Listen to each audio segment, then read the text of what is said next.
Let's go. What is going on, everybody? Welcome back to the Daily Dose with Dylan Davis. I'm your host, Dylan, and you can follow me on Twitter at DylanJD98. I'm riding solo today, as you can see.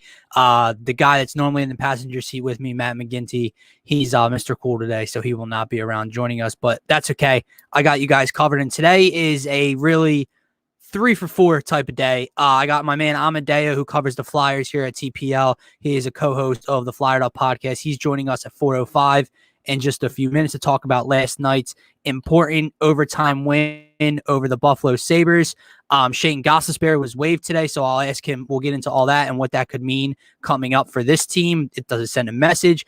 The Phillies had their eyes set on opening day. Spring training is officially behind us, ready for meaningful baseball.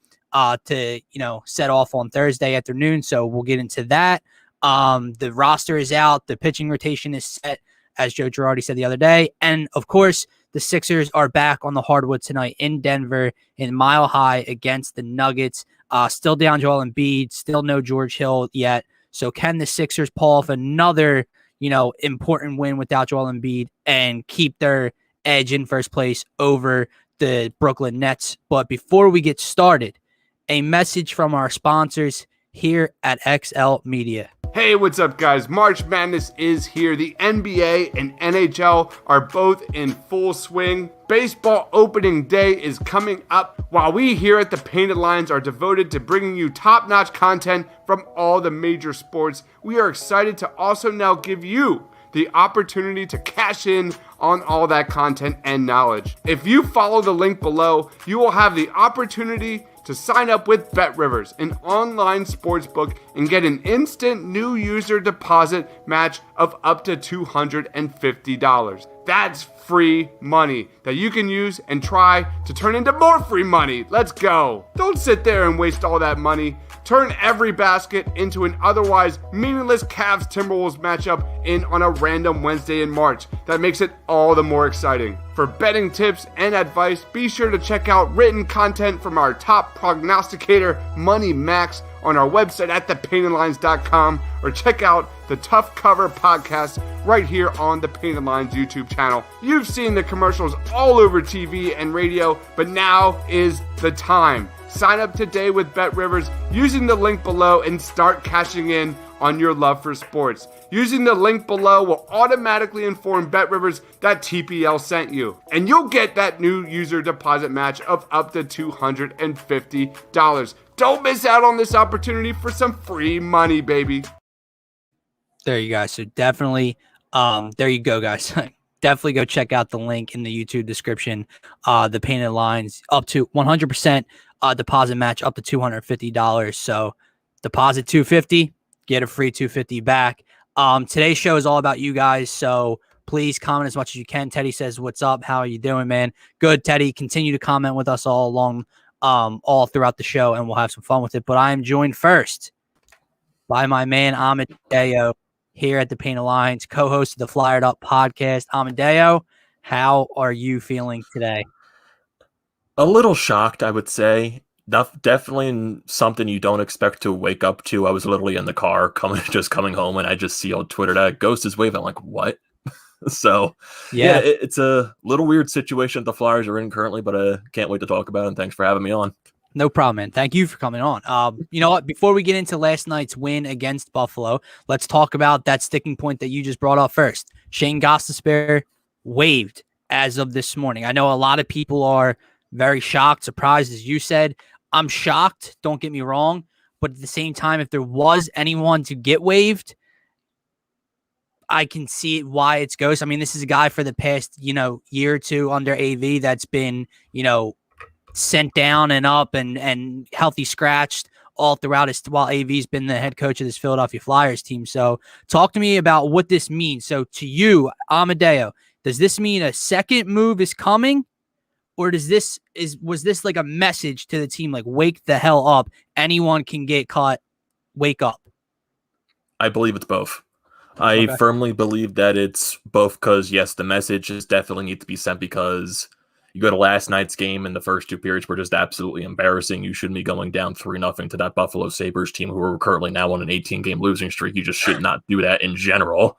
And with Shane Gostisbehere, yeah, we know the reasons that he's been in trade rumors for so many years now. He really just hasn't been the same since he got called up. It hasn't been the same since the 2017-18 season where he got 65 points. He just hasn't been that same impactful offensive defenseman that we all thought he was going to be. And yeah, he's been a lot better this year, but I think those expectations were so low for Ghost that he's exceeding them by far. And right now, he is the best defenseman in a core of defensemen that are struggling right now. So you have to look at it from that perspective as well. Okay. So when he gets waived, I know a lot of people are upset about it. They don't know what Chuck Fletcher is doing, but I personally believe that this is something that's going to set up another move most likely in the next 24 hours, because I don't expect him to get picked up on waivers, even though there are rumors about it. I don't expect him to picked up. I expect him to clear. And maybe he is involved in trade. Who knows? Maybe he does get picked up, and your value is you lose the cap space. So there's benefits on most sides, whether you trade him, whether he gets picked up by another team. Would Ghost have been the move to you? Honestly, it's tough because I think it's the only one that truly makes sense, right? Yeah. Like Gustafsson, if you're correct and he clears waivers and he's used in a trade package in 24 hours, what real weight does Gustafsson hold in a trade? Not that Ghost has a ton of value, but I feel like younger, has more upside than Gustafsson. And then when you're dealing with the other D-men on this team, the Flyers don't really want to part ways with them, even though they need to be better. Like Provorov, Sanheim, Myers, Moran. Like, you're not going to waive one of those guys. They'll get scooped up in a heartbeat.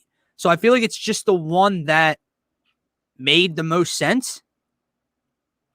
I think right now a lot of people are, because I think some people are taking Alain Vigneault's comments way too literal, where he means that this is just something to do with the roster, to flex the cap space and stuff like that. I think people are taking that way too literally. The coach is never going to give you the full 100% answer of what actually is happening. So it's something we're going to have to look into. I know there's rumors around there that the Florida Panthers, they might try to pick up Ghost on waivers now that Ekblad's out for the rest of the season, and that injury that he had was just absolutely brutal. So I wouldn't be surprised if Florida takes a chance on him. And I know there's not that many teams that have as much cap space to hold Ghost, because the one thing that's holding back Ghost from getting traded is his term and his cap space. I know 4.5 isn't the scariest thing, but He has, I think, 2 years left on his contract. So some teams are going to have to take that into consideration, that if Ghost isn't the guy we need on this team, and who knows, he might goes to another team and he gets exposed in the expansion draft and he gets taken by Seattle. You never know what's going to happen. Sure. Before we move on, I want to stick with this topic for a second. So you clearly brought up that the idea is not just a message, but also a second move coming in 24 hours. If Fletcher is to make a move, D-man is the obvious answer. Yeah. What defensemen are you looking at in the trade market that are available and make sense for the Flyers? And I'm sorry for the second part of this, but does a trade for another defenseman, there's so many issues with this team defensively. Does that even shore anything up at this point? No, not one move is not going to fix the entire problems with this roster. We've said this many times on the podcast, just and recently in separate videos as well. Yeah. One move is never going to fix the problems with this roster. There's way too many issues. The defensive zone troubles have been a major concern. Carter Hart's struggles have been a major concern. And not one guy. I know the loss of Matt Niskanen was probably tough, but one guy is not going to prevent all of this. It's just not realistic. It's not possible. There's something else that's wrong, because Provorov's not playing to the capabilities that he's playing to. Sanheim and Myers, they both fell off a cliff for some reason. I have no idea what happened to those guys. And really the only, I would say, positives you take out of this season is the breakout from Joel Farabee. He's really been one of the major positives from this team so far. Yeah. That and JVR has been solid and steady for a majority of this year. How much of that goes back on the coaching with all these defensive issues? It's so tough because the major core of this team has been through so many coaches, so many, like the guys like Drew, Voracek, Lawton, Couturier. Even you could throw in JVR too, because he's been through a couple of coaches here. Konechny, Provorov, those guys. They've been through guys like Hackstall. They've been through Berube. They've been through Laviolette. And now you got Alain Vigneault, which I don't think maybe, yeah, you could throw guys like Terrian and Mike Yeo under the bus. I don't think Alain Vigneault is the problem. I know there's a lot of people now that hate Alain Vigneault for some of his stuff, Sure. especially with Carter Hart, but I think right now it's just players aren't playing to their capabilities right now. I agree. I mean, I feel like AV's tried to do enough. Like he scratched Connect. He benched Konechny earlier in the year to send a message. He switched up the D pairings a numerous amount of times. He's had healthy scratches. Christ's sake, he's even benched Oscar Lindblom for a game. Like he's trying to send a message. And, you see the frustrations, and I see it with Giroux. Giroux seems pissed off. They all seem pissed off. And it's like, what's it going to take for them to wake up? And we have a question. I see a couple comments, and I'll get to those when we get into the Sixers and Phillies, but this one's Flyers related from Dives. Is Vigneault's job safe this offseason? Yes, I think his job is safe this offseason. If the problems continue to transpire in the next season, that's when you start questioning Alain Vigneault. And if you have to make another move, because I don't think this franchise needs another coach right now. No, and it's crazy because when you look at 9-0, when you look at 8-3 losses, like those are the type of losses that get you fired quickly. Yes. So I'm just happy that he survived it this much. And it's like, you get the Sam Moran game winner against the Rangers, and you think that's a spark, and then they come out like they did against Buffalo. And then I guess we'll get into this now, Amadeo. They trail the Buffalo Sabres 3-0 going into the third period last night. Kevin Hayes gets the scoring started early in the third period. They battle back. Coots, it was JVR first, and I'm pretty sure it finished with Coots getting a stick on it for a tip with a minute and a half left. They tie it up. Provorov buries one on a 2-1 play set up by Claude Giroux in overtime, less than 60 seconds in. They win 4-3, get a much-needed important 2 points. Talk to me about what you saw last night. How pissed off were you through the first two periods? And like at this point, with the way you seem frustrated with the first two periods, did that comeback even like do anything for you, or are you just kind of like you can't play like that for two periods? I understand they came back from a 3-0 lead. I cannot they did it before a couple weeks ago against Pittsburgh, and we thought, okay, they came back against Pittsburgh, and maybe they can build something off of this, and it turned into absolutely nothing. And what makes this win not so, I guess it doesn't hold as deep because you shouldn't be going down 3-0 to the Buffalo Sabres. This team only has 6 regulation wins this year. Well, 6 wins in total, and they're on an 18-game losing streak. They are one of the worst dumpster fires in the NHL this year. You should not be going down 3-0. And that's the second game in a row for Buffalo that they blow a multiple goal lead. They blew a 2-0 lead to Boston and lost to them. So I know they're eventually going to be due to eventually win a game, but not against us. You don't want to be the team that ends that streak, because then you're going to become the laughing stock because you lost to the team that was on a major losing streak like that. Sure. So just a lot of frustration. I think that's where a lot of fans are at this point. You mentioned Carter Hart earlier in the show. Let's talk about that. We know AV's comments. What are you seeing? What differences are you seeing in Carter Hart's play this year as compared to last year? I know there's so many things that you can go into with Carter Hart's play. Yeah, the defense in front of him is nowhere near the same as it was last year. So definitely there's some frustration there called earlier in the season against so many blowout losses that he was in the net. And then it just sometimes it feels like this year he's not making, like he can make the easy saves, but he can't make the tougher saves for some reason. It feels like there are instances where he's playing way too deep into his net.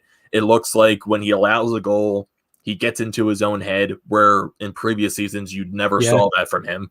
It just feels like right now there just something isn't clicking. And you also got to credit the team in front of him isn't playing as good defensively as they were. So there's definitely some parts into that, but his overall play this year just hasn't been the same. He hasn't been that goaltender to steal a game for us this year. And that's been a lot of the differences between some of our games. Yes, Brian Elliott has been much better this year, and there have been games where he stole. Carter Hart this year really hasn't stole many games for the Flyers, and I think that's what's missing from that impact from him. He just hasn't been the same impact-wise. Sure. I got 2 more questions before I get you out of here, and I'll try to make these a little more positive because negativity's been the sense with this team for a minute. So they are currently 1 point out of a playoff spot. However, it's not really 1 point. They're 3 game. Boston has 3 games in hand over the Flyers. So it's not really 1 point out. And then I believe out of third place, the Flyers have 2 games in hand, but they're like 10 points behind. It's either the Caps or Pitts. I forget who's there. What's your sense right now? Can this team, kind of come back and climb into the playoff picture with 25 games or so left to play? Yeah, they have a little under that remaining in the season. I know with the top 3 teams in the Eastern Division, it's the Capitals, Islanders, and the Penguins. The Flyers are more than 10 points away from catching up to those guys, which I personally just don't see them catching up to it because I don't see it as realistically possible. And yeah, with the Boston Bruins, the Flyers might be 1 point behind them, but to your point, Boston has 3 games in hand because they had their little stint with COVID and they missed a couple of games. So that helps Boston in that standpoint. And the Flyers, they play Boston 3 times next week. So to say if the Flyers might, because you play Buffalo tomorrow once again, then you play the Islanders this weekend, and then you play Boston 3 times next week, Monday, Tuesday, and Saturday. Is that at home? The first, I think the back-to-back is a road and away, and I think the Saturday game is a home game. Okay. So 2 at home. Yeah, so it's with the way the Flyers played Boston this year, I know they haven't played them in over a month, so you never know what can change, but just with the way this team has been playing, every time you see a game where you're like, oh, maybe they can build off of this. Oh, maybe something else can transpire to where they put a little streak in here. In this entire month of March, it hasn't happened. When you have that game against Pittsburgh, when you come back from 3-0, nothing built off of that. When you have one of your best games of the season against the Islanders and the New York Rangers, you don't build anything off of that. They played one of their best games against the Rangers this weekend, and they came out very soft against Buffalo. I don't know how that works. Let me ask you this before we get you out of here. You said build off of, and that's kind of, it's very negative around here, very negative vibes, but they have won 2 in a row now. Not that that's some first time this month success, but yeah, they've won 2 in a row now. March has been an awful, dreadful month. It's almost over. What positives can they build off of in their game, player-wise? Is there anything positive they can continue to take from these 2 games? And try to put together a little streak here. With the New York Rangers game, that was one of your most consistent 60-minute efforts of the entire season. You basically took control of the entire game. You put a lot of pressure on the Rangers, and even though Shesterkin was great in net, you've managed to find a way to win that game, and you played a good 60 minutes. But the Buffalo game, it's just, I guess you could build off that third period because if you look in the locker room situation, Alain Vigneault didn't speak to the team in the second intermission. It was the leadership. It was Justin Braun. It was guys like Voracek, guys like Giroux. It was just these guys got to find a way to wake themselves up. And this is Alain Vigneault always brings this up as leadership. Leadership really needs to take a step forward because you can't always count on guys like Joel Farabee to knock on the scoreboard because the kid's still only 21 years old. You have a struggling guy in Carter Hart right now. So Brian Elliott has to be the veteran and help his young goalie out and steal some games for this team when he has to go into the net. So they got to find a way. The veterans really need to step up right now because a lot of the young guys, especially on defense, are struggling. And the vets really need to help out. Who knows if a trade happens? I'm assuming we're going to see one in 24 hours, but you never know with this team. Yeah, you certainly never know with this Flyers team. You can follow my man Amadeo at Amadeo Gracia 98 on Twitter. Amadeo, tell the people where they can find your work. Well, I'm a part of here at the Painted Lines. We've live streamed the Florida podcast where I think we're going to be doing one in the next day or so. So we're going to be talking about the ghost situation. So stick tuned here on the Painted Lines. You can check out my YouTube channel, TTP Sports. I definitely recap last night's game. And whatever this ghost situation, I'll definitely talk about that most likely tomorrow. You can check my articles and stuff like that on Flyers Nitty Gritty. So there's a lot of stuff to check out. So it's going to be a weird 24 hours, but I think there's going to be a big thing that happens. If it's minor, if it's big, something's going to happen. Awesome. I hope so, man. And thank you so much for joining the Daily Dose today. No problem, man. Thank you for having me on. See you next time. Thanks. All right, good stuff there from Amadeo. So now it is just me and you guys. Comment along with me live here on the Painted Lines through Twitch, Twitter, and YouTube. And we can discuss whatever you want between the 3 or 4 Philly teams you want to discuss right now. Philly RB, what is going on, man? Sixers win by a lot. I hope so. You are very optimistic headed into tonight, and we will get to that Sixers-Nuggets game. And actually, you know what? Let's just get into it right now, and let's get into Sixers before we get into the Phillies to wrap up today's show. I'm not as optimistic as you are with this Sixers game tonight, and that's not to say that they can't beat the Denver Nuggets shorthanded. I know it might have been Philly RB or someone else commented yesterday that Denver is not as good as we think. I don't know. I think the Aaron Gordon move was a perfect fit. Who guards the Joker tonight? I mean, it can't be Mike Scott starting at the 5. You don't really want the White having to guard him for, long minutes. I'm guessing you throw Ben at him. That would be my guess. A mix of Ben, the White, and whoever else you can throw at him. I don't know if Doc throws different looks at this team tonight. I don't know what they're shooting from 3. I can find that in a second, though. Let's see here. House money against Denver D. Hope everyone plays well. Yeah, I agree, man. It is house money. If you lose, okay, you lost without Joel Embiid. Okay. You win? Now that speaks volumes to how Doc has his team playing right now. And look, I mean, this West Coast trip and this road trip as a whole, and just overall since Joel Embiid's been out, has gone very well. And I don't want to call it luck because we got unlucky with Embiid's injury, and then with Seth going down, then Ben missed a game. I get it. We've battled our own injuries as well, but the Lakers, we got to go into LA without LeBron. Not that we would have lost to Steph and the Warriors, but we saw how tough the Warriors played and came back against us, and they didn't have Steph. So we've got our fair share of lucky bounces on this road trip, and it's why the Sixers sit at 5-2 in the last 7 and 6-2 in the last 8 since Joel Embiid's injury. And now they have 2 more left before hopefully he returns to the team this weekend on Saturday at home against the Timberwolves. That's what I'm really hoping for. That's kind of, it was a lucky guess by me 2 weeks ago when I projected him to come back then. I was just looking at these 9 games and seeing when the big fella could come back and how the Sixers would fare. So yeah, tonight's house money, man. I said that for a few games now. Any win you can get without Joel Embiid on the floor is a big win for this team. And that's why against the healthy Denver team, I just don't see it. I don't know who guards the Joker, but you never know.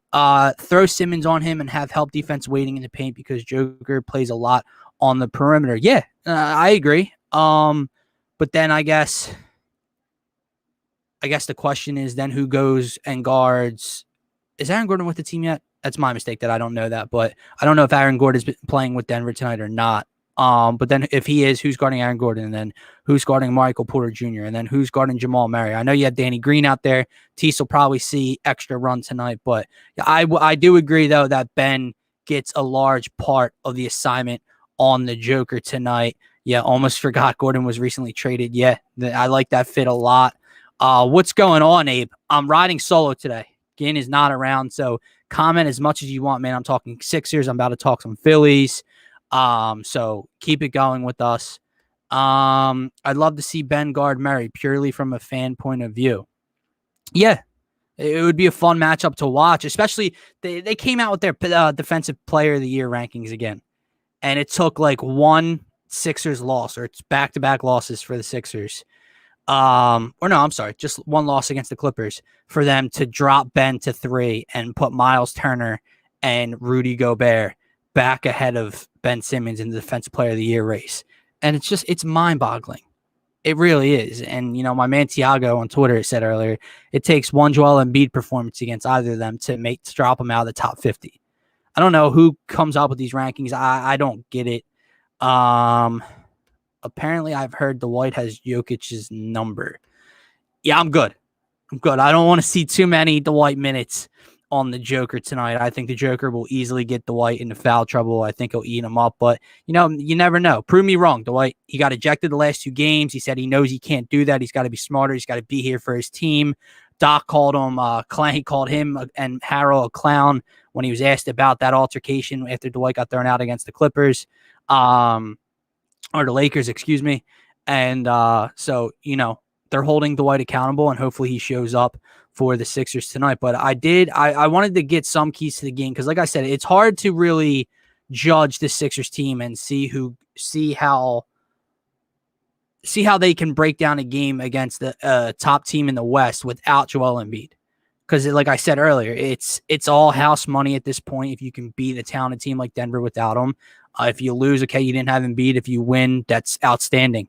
At the same, so it's hard to judge. But I did some digging into Denver's defensive rankings. They're 19th in defensive rating, but they're like 8th or 7th in points allowed. So it's kind of weird to gauge. However, I want one key to the game tonight for the 76ers is their 3-point shooting, aka Seth Curry, a.k.a. Danny Green, a.k.a. Furkan Korkmaz. Shout out to my man Nadir, a.k.a. Shake Milton can get some shots up beyond the arc. Tobias, can the Sixers 3-point snipers come out and play tonight and, have one of those games where they knock down 14-plus threes? Because Denver's 21st in opponent three-pointers allowed. They're 21st in opponent field goal percentage, and they're 14th in opponent three-point percentage. So I didn't give you any numbers there that shout they're bottom 5 in the league, but they're bottom 3rd and bottom half in the league in opponent field goal percentage, and they give up a decent amount of 3 balls per game.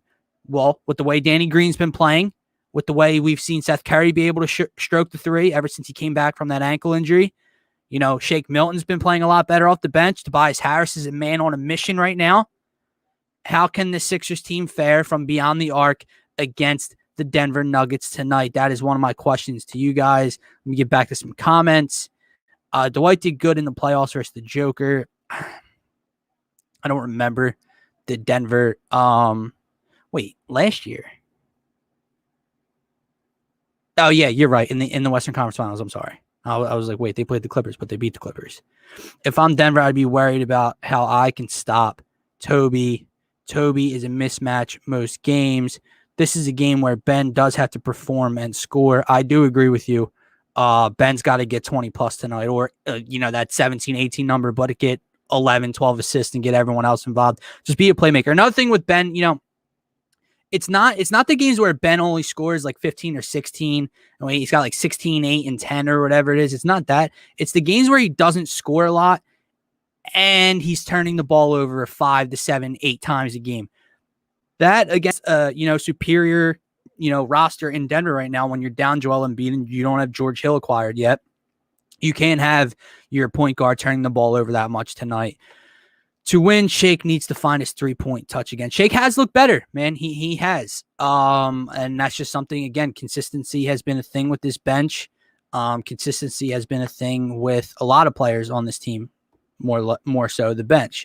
I won't mind another Ben 42.9. Neither will I. That would be awesome. Abe, I honestly believe we're going to lose the next 2 road games. Not trying to be a negative Nancy, but it's really hard to win all those road games without your best player. They're probably tired too. Not too worried about it though. I had them going 1-1. I can see 0-2. And if they go 0-2, I want everyone to take a deep breath. Don't panic. Like Abe said, they're tired. They've been, what's this going to be? 5 or 6 straight road games now by the time they get home against Minnesota. Don't have Joel Embiid. Me and Scotty had Kai Carlin on Scotty's show yesterday. You guys can go check that out on YouTube or mine or Scotty's Twitter. The links are up on there. And Kai kind of spoke on 4 technical fouls against the Clippers. Majority of them coming late in the game. The team was just frustrated. So, yeah, it's probably getting to that point where they've been on the road for a while. They're without the MVP of the league, and wins as great as much as we want this team and think for that this team can continue to compete at this level is great. It's just hard to maintain when you're missing your best player and most dominant player. But again, like someone said earlier, it's house money.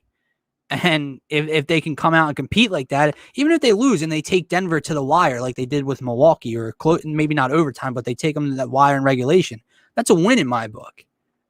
It really is.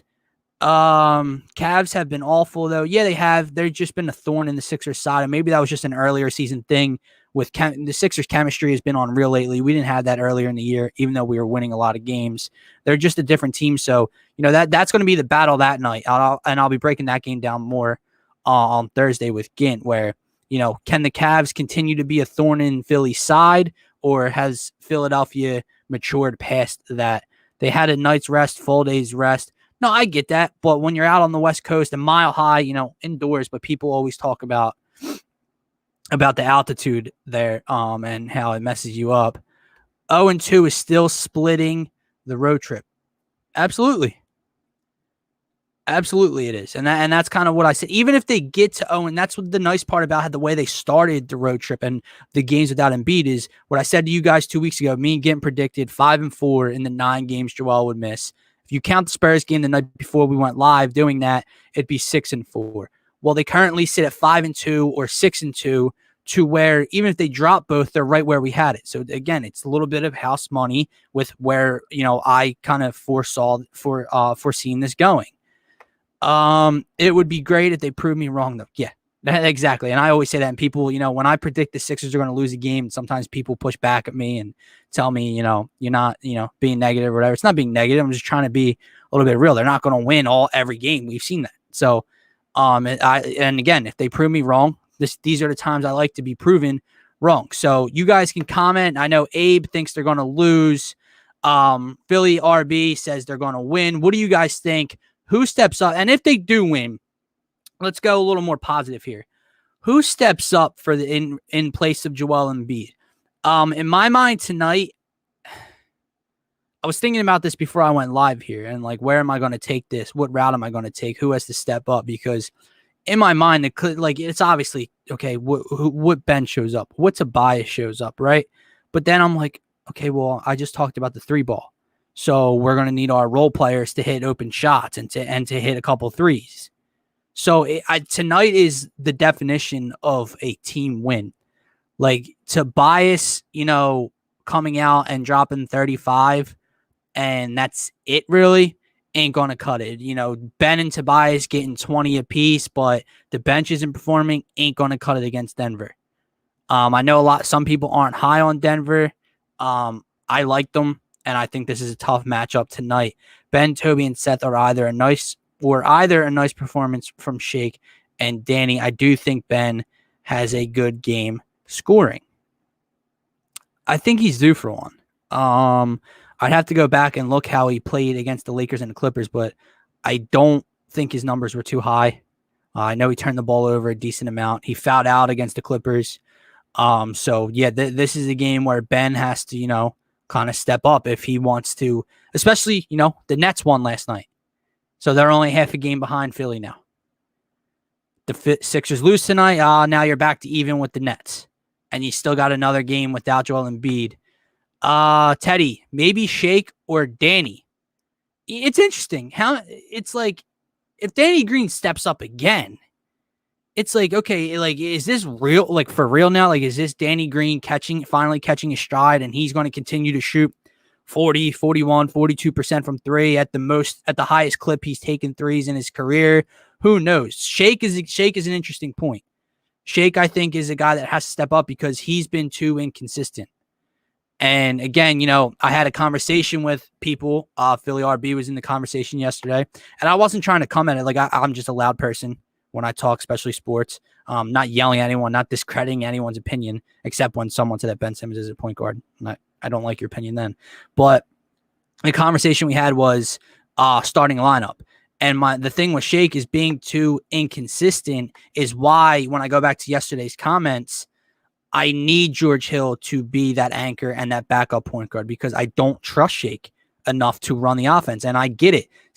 George Hill would be a nice compliment in the starting lineup. Seth Curry would bring much needed scoring and shooting and floor spacing to the second unit. It sounds great, but then you still don't have a true point guard running and setting up that offense in the second unit. Yeah, could Doc stagger minutes and then it fits, it works then? Sure. But what I'm going off of is how Doc's using his rotations now. And as of now, I'd rather have George Hill and Shake Milton than Seth Curry and Shake Milton because you still don't have, can both of them handle the ball? Sure. They can't set up an offense. Both their jobs are to space the floor and worry about getting buckets for this team. George Hill would also provide more defense to the second unit than Seth Curry. So, just a big part of my point is who needs what more? Does the bench need a backup point guard more, or does it need a little bit more scoring? I think with a backup point guard, you get more scoring because then George Hill provides scoring in his own in itself, but then Shake becomes more available, to be more consistent offensively for this team. That was my point. And then defensively, like if you're talking George Hill is better defensively, well, you have enough defense in the starting five with Joel and with Ben and with Danny and with Toby to where Seth, you can hide them. And I know I saw a lot of comparisons to JJ Redick yesterday and people wearing that he's going to get you killed in the playoffs. Look, is Seth Curry a good defender? No, he's not JJ Redick bad. He's not, guys. I'm sorry. And I know playoff basketball is different than regular season basketball. So you can't just go off of the defense you've seen and that he hasn't been killed in the regular season because he could get killed in the postseason. Sure, I know it's different. But JJ was getting killed in the regular season as well. Seth hasn't been killed defensively. But you guys are right. Doc, it's going to depend on matchups. It's going to depend on who's hot, closing games. It's going to depend on can Doc stagger minutes, how deep is his rotation. If his rotation's 8-9 deep, yeah, I'd expect you see staggered minutes where, one of George Hill, Shake, or George Hill and Ben are on the floor handling the ball. Ben is due for a good scoring game. I hope so. There's not enough time to experiment putting Hill into the starting lineup. He has to have a decided role from the get-go and roll with it. Only 20 some odd games left until the playoffs. We need all the chemistry and role perfection. That's another thing, Aben. I'm glad you brought that up. My point was, all of a sudden we make this trade, and yesterday people were like, oh, you put him in the lineup, now Seth can go to the bench. Doc has been very precise in roles this year. Why do you think, unless 3 guys are out of the starting lineup or 2 backcourt players are out of the starting lineup, Shake still comes off the bench? Why do you think Mike Scott's starting and not Dwight Howard right now? Because Doc is very into his roles. Shake and Dwight are my bench unit. I don't want them coming out of that role right now because Mike Scott, when Joel comes back, or Tony Bradley, when he was here, when Joel comes back, they go back into, the back shelf, and then Joel just gets his place back in the starting lineup. Dwight's my backup, right? So now why all of a sudden, with 20-some games left, would this trade for George Hill, mean he gets into the starting lineup, and now you're gonna mix up the starters who have had great success this year and mix up the bench unit when it seems like they're finally starting to get some chemistry together? I don't see that. If you made the move for Kyle Lowry and Danny was taken and Matisse or Maxey were taken, yeah, there'd be some mix-up. George Hill, when you gave up guys that aren't even playing, why are you going to shake up your starting 5 and your bench unit? I don't know. Now, in a playoff series against Brooklyn, if the matchups decide that, where, hey, Seth can't be on the floor with James Harden and Kyrie and KD, and George Hill, provides that 6'9" and the wingspan and the length and the defensive ability, you got me there. I'm on board. I'm just talking about when George Hill gets here, I'm not putting him in the starting lineup. I'm sorry. Just not doing it. Let me know what you guys think. I got Abe's opinion. Pretty sure Philly RB said yesterday that he would start him, which is fine if the matchups call for it. I just don't see it. I'm just glad we have shooters this season, or at least more. Yeah, me too, man. And that's another thing that Doc and Daryl, especially Daryl Morey, has done a great job of this year. Is it's not necessarily the best talent or the most talent. It's fit. And I asked Kai Carlin that question the other day, or yesterday, I'm sorry, where in the buyout market, are the Sixers, is Daryl Morey going to be looking like, let's say, stretch big, right? That's the topic. Is he going to look best player available or big name, which some people think is Boogie Cousins? Or is he going to look more fit? Now, I'm not saying that Boogie definitely doesn't fit, but does he? You don't know that, right? So I think what you're seeing is Danny Green fits. Seth Curry fits. The starting 5. Spacing, floor spacing, role acknowledgement, shooting. There you go. Now you look at the bench. George Hill trade. What do they need? And that's another thing why I don't think he starts. What was the clear need? Backup point guard. What did they trade for? A backup caliber point guard with veteran experience. So now why would the backup point guard now be put in the starting lineup at the shooting guard. Like that's just where we don't see eye to eye. George Hill will probably come as the sixth man, and definitely, there you go. Perfectly on board with that. On top of what we still have the buyout market, you got new guys coming in late. They need to know the role they're playing immediately. We don't need another Burks and Robinson dilemma where they come in and have no idea what they're doing. Exactly. It's not Brett Brown anymore. It's Doc Rivers. Once you walk into that building, that facility in Camden, once you walk in the doors at the Wells Fargo Center, you are going to know your role on this team. So with that being said, I think that Joel Embiid and George Hill both joined the team on Saturday. Obviously, Joel will be put back in the starting lineup. I have no idea if there will be a minutes restriction. I have no idea how that knee, if it's just like he's good now or they got to watch it for a couple games. George Hill, Doc made a comment where there's going to be like at least 10-game acclimation period, which is another reason he won't be thrown into the lineup because they're trying to get him acclimated with the team and all that stuff. He's gone, I'm pretty sure. I know Kai Carlin had said that they went after him. Pretty sure Zhang signed with the San Antonio Spurs, which sucks because he would have been a good fit. I agree with you, Abe. So I believe that George Hill and Joel Embiid come back on Saturday against the Timberwolves and join the team. And I'm going to say that the Sixers sadly lose tonight at the hands of the Joker and the Denver Nuggets. But like I said, if it means the Sixers win, prove me wrong. Hell, I don't care if it's Furkan Korkmaz banging 7 threes, dropping 32 points tonight. Prove me wrong. And you guys know that's saying a lot when I'm talking about Furkan. Someone has to tell him no more jumping or dunking, just all jump shots and post moves. He's just so, like, the way he came down at, like, I've seen him do it before in years past, dude. It is a scary thing when he goes up for a slam, but it's Joel, you know what I mean? So not going to try to change who Joel is. Let's switch gears here. If you guys want me to come back to the Sixers, you guys can keep commenting. Rolling with you tonight, but the Phillies are another exciting team coming up. They start Thursday against the Atlanta Braves.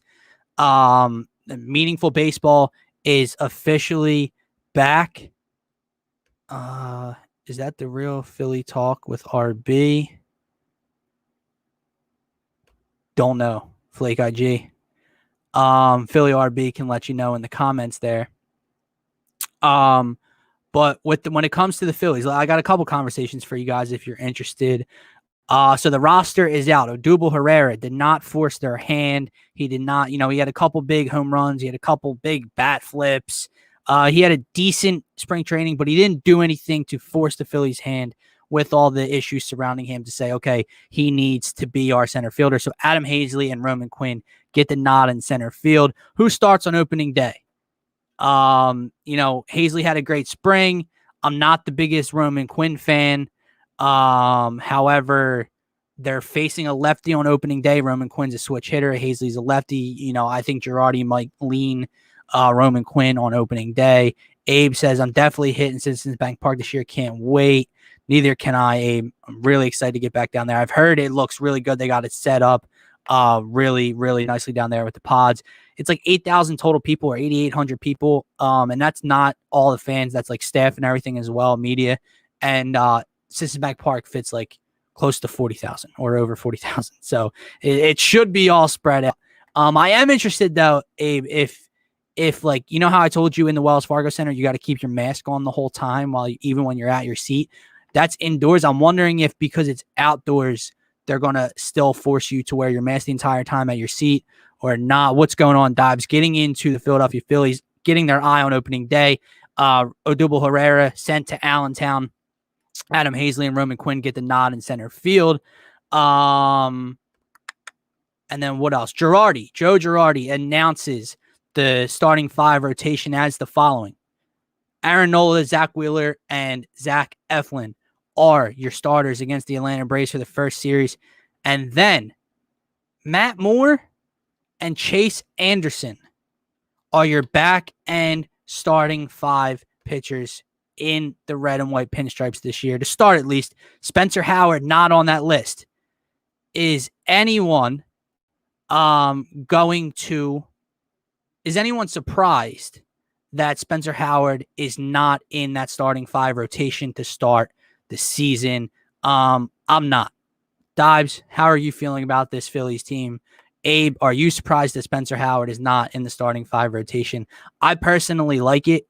The knock on Spencer Howard has been he can't get past 5 innings, 6 innings.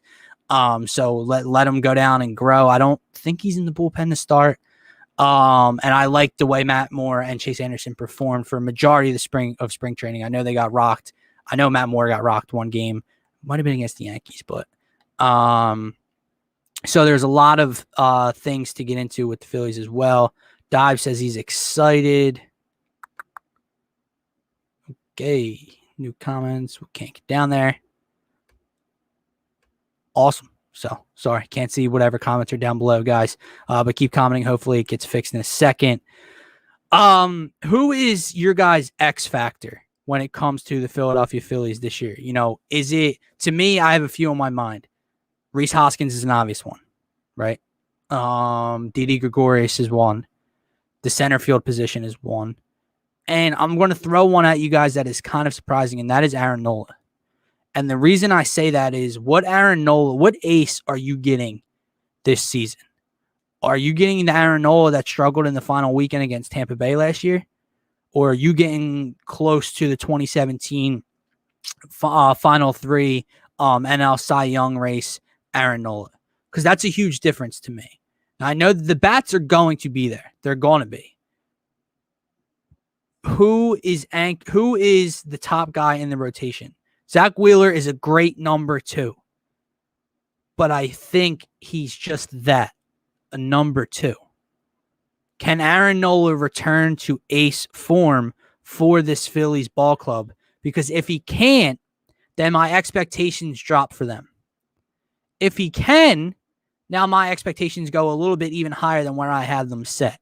And I've said this on multiple occasions. I said this on the Tough Cover podcast with Mark Henry here at the Painted Lines. Spitballing makes its return with me and Mike Small tomorrow at 4:30 here on the Painted Lines, wherever you're watching me right now. And we're going to get into all these conversations and more concerning this Phillies team. But I'll throw this to you guys now here on the Daily Dose.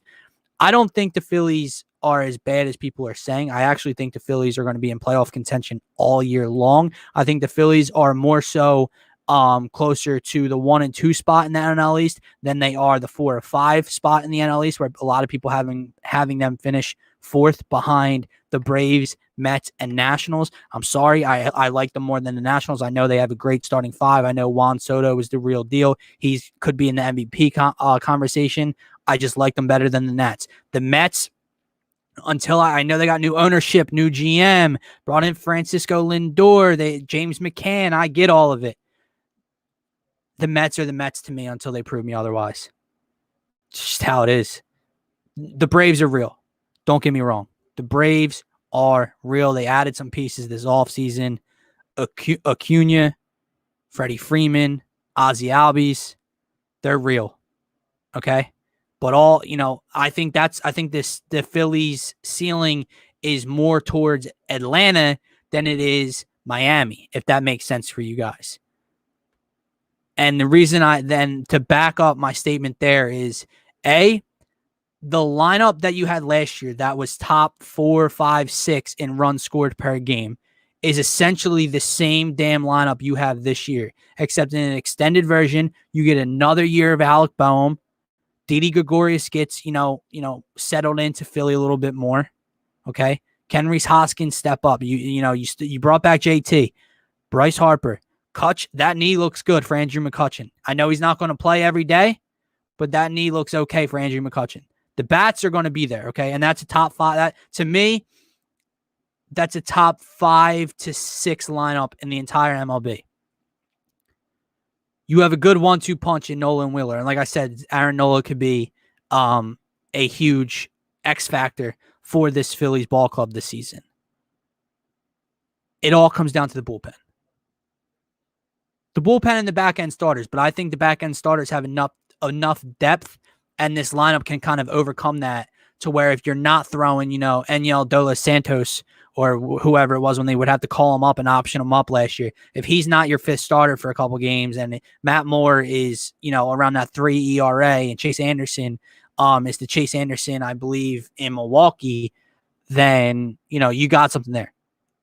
The bullpen is the key. Now, it's a very clear and obvious statement, right? But what I mean by that is even if they're not top half of the league, this is a playoff baseball team. It is.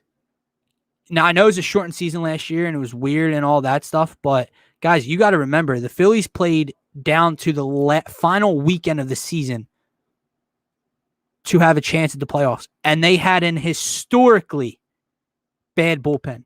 Like, historically bad.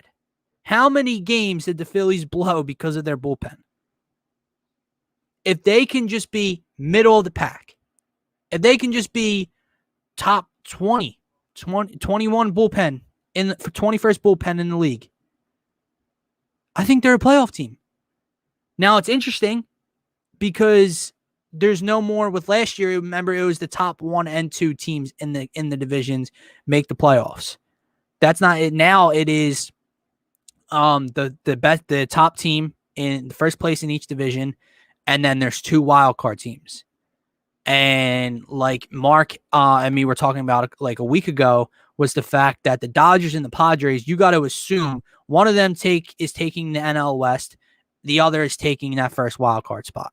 That's kind of where my mind goes, right? So now you're looking at you either win the NL East or you have to get the last final second wild card spot. So it's tough. But if they are not historically bad, if Alvarado, if Archie Bradley, if Coonrod, if Neris can step back up, they added a lot of pieces to this bullpen. I don't think Tony Wilson made the roster, and I think another offseason acquisition didn't make the roster, but they have options now. Vince Velasquez is no longer, starting in the starting 5, and then, he might go to the bullpen. He's out of the starting 5. No, he's in the bullpen. Know your role, Vince. Long reliever. Maybe he can, rectify his season, his career. I don't see it. I'm over the Vince Velasquez, era, but who knows? So with that being said, the Sixers are very close to getting Joel Embiid back and George Hill acquired and acclimated to this team.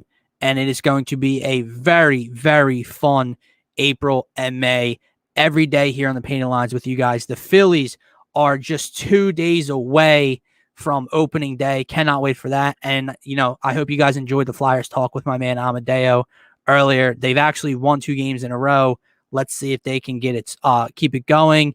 And the NFL draft is a couple weeks away now.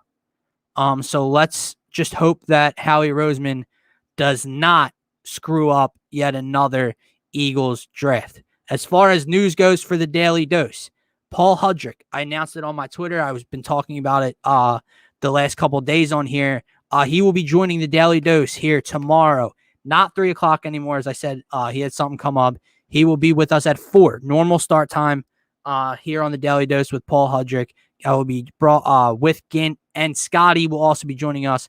Just the same conversation, we had with Tyrone Johnson last Thursday night. If you guys didn't see that, on trade deadline night, we had Tyrone Johnson, and then we had the Zoom calls with Daryl Morey and Doc Rivers here on the Daily Dose. So you can go check those out on the Painted Lines YouTube channel. If you're new to the channel, please hit the like button. Please turn on notifications. Please hit the subscribe button on the Painted Lines YouTube channel. Go follow the Painted Lines on Twitter at the Painted Lines. And before I wrap up, one more message here from our sponsors at XL Media. Hey, what's up, guys? March Madness is here. The NBA and NHL are both in full swing. Baseball opening day is coming up, while we here at the Painted Lines are devoted to bringing you top-notch content from all the major sports. We are excited to also now give you the opportunity to cash in on all that content and knowledge. If you follow the link below, you will have the opportunity to sign up with BetRivers, an online sportsbook, and get an instant new user deposit match of up to $250. That's free money that you can use and try to turn into more free money. Let's go. Don't sit there and waste all that money. Turn every basket into an otherwise meaningless Cavs-Timberwolves matchup in on a random Wednesday in March. That makes it all the more exciting. For betting tips and advice, be sure to check out written content from our top prognosticator, Money Max, on our website at thepaintedlines.com, or check out